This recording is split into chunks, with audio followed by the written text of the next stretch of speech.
Up, Cinder Girl, dance for the lords, and try not to fall in the fire this time. The voice belonged to Halda Crow, keeper of Amberfin's household, and the whole feast hall roared with her. I had come to that harvest table as a stranger among strangers, an alpha king without a name they knew, wearing plain wool so I might see the hold as it truly was before I took its oath. And what I saw first was cruelty dressed as amusement, a girl of the sculleries shoved into the torchlight by a dozen hands, her apron still damp, her feet bare on the cold flags.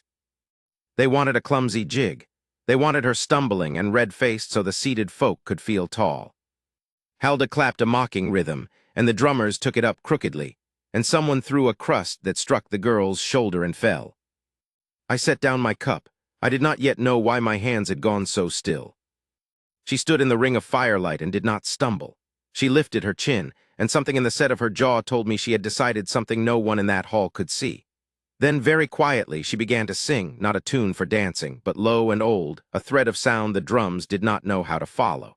One by one the drummers faltered, and into that faltering silence she began to move. It was not a jig, it was the mourning dance. I knew it the way I knew my own heartbeat. My grandmother's grandmother had danced it, in the years when our packs still buried their dead beneath the rowan and named every soul aloud so the living would not forget them. It is slow. It is grave. Each step is a name laid down like a stone. The arms rise not to charm but to carry, to lift the weight of those no one else will lift. I had seen it performed only twice in my life, both times by the eldest keepers of the old blood, and never by a barefoot girl in a kitchen apron. But she danced it true, truer than the keepers. Her feet found the 4 quarters of the grief in perfect measure, turning to the north where the forgotten lie, sinking low to the earth that holds them, rising with her palms open to give them back to the sky. And I understood with a cold, clean shock what she was doing. Amberfin had buried a hard winter 3 years gone, a fever that took 40 of its own. I had heard the tale on the road, and I had heard, too, that the hold had been too ashamed of its losses to mourn them, that it had swept the grief under the harvest as though quick forgetting were the same as healing. She had not forgotten. This barefoot girl, whom they called Cinder and Mouse, was dancing the morning that the whole proud hold had refused to dance. The laughter died. It did not die all at once. It guttered, table by table, as the crust-throwers lowered their hands and the drummers set down their sticks, and the old women who had lost children 3 winters past began, quietly, to weep.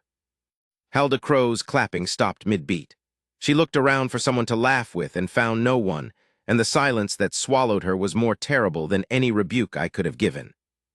And behind my ribs, in the deep place where my wolf keeps counsel, a recognition rose that had no words but one. A name. Her name, though no one had spoken it, though I had never in my life laid eyes on her. It arrived in me whole and certain, the way you know your own hand in the dark. Alwyn. I did not think it. I remembered it, as though some older part of me had been waiting at that table across all the roads of my life for exactly this, and had known her before I was born to know her. That is how the bond arrives, I have since learned, not as thunder, as a name you somehow already knew. I had spent long years being told what a fated mate would feel like, a fire, a summons, a pull no man could refuse. The tellers had it wrong. What I felt was quieter and far stronger. It was the feeling of a door I had walked past 1,000 times finally opening, and finding that the room beyond had always been mine. I looked at the barefoot girl finishing her dance of the dead, and I did not want to seize her. I wanted, more than I had ever wanted a throne or a war one, only to be worthy of standing near her. She came to the last figure of the dance. In the mourning dance, the final movement is the hardest, for the dancer must kneel and press one open hand to the floor, giving the dead back to the earth, and then rise without touching the ground again, rising by grace alone. Grown keepers have fallen at that turn. She knelt. She pressed her hand to the cold flags of a hall that had mocked her, and she rose, slow and unbroken, her arms sweeping up as if drawing every forgotten name up with it, into the amber light, into the rafters, into memory at last. When her hand reached its height, the hall was so silent I could hear the torches breathe. I stood.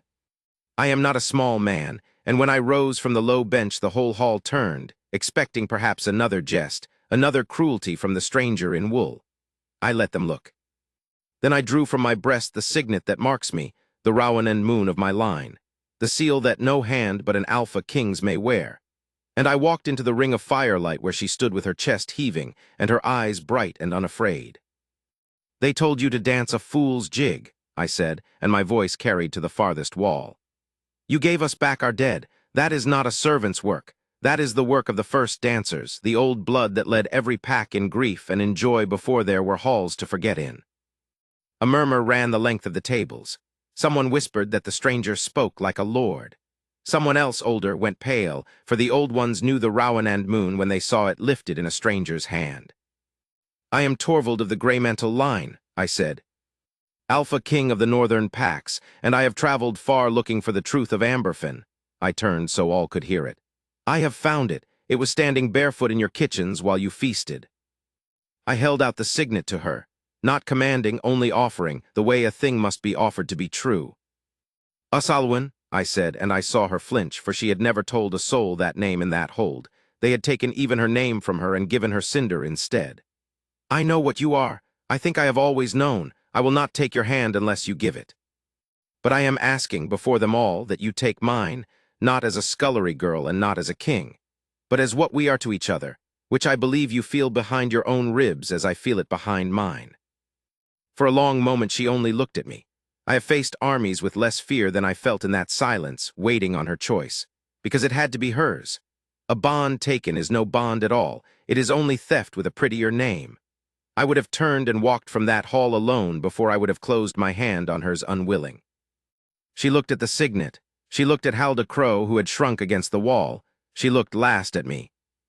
And she put her hand in mine. The hall did not cheer at first. It was too shamed to cheer.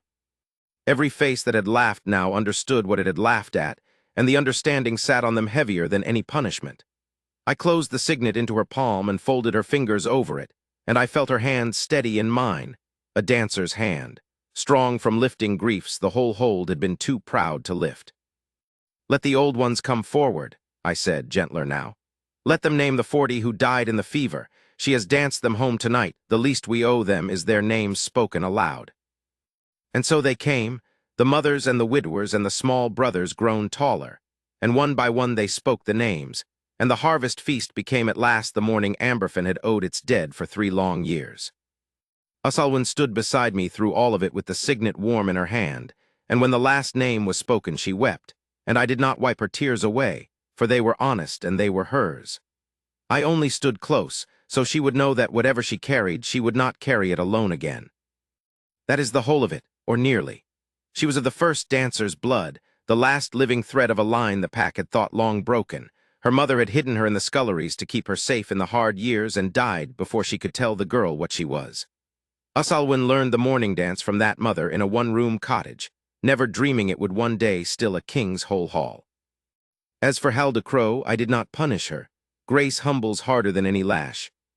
Usalwyn would not let a single servant be turned out for what was done that night, and in time it was Halda who changed most of all. Years later, long after Usalwyn sat crowned beside me and taught the young of the northern packs the old dances so no grief would go unlifted again, I heard that Halda Crow had grown into the keeper of Amberfin's remembrance house, the one who tended the Rowan graves and taught the children the names of the dead, and who wept every harvest at the dancing, and told any who would listen how a barefoot girl she had mocked had once shown a whole proud hall how to grieve. I met her once more, an old woman by then, her hands rough from tending graves. She knelt before Usalwyn and could not speak. My queen raised her up and kissed her brow and called her friend. That is my wife. She danced our dead home, and then she taught the ones who scorned her how to love. I only had the good sense to stand and to hold out my hand and to know her name.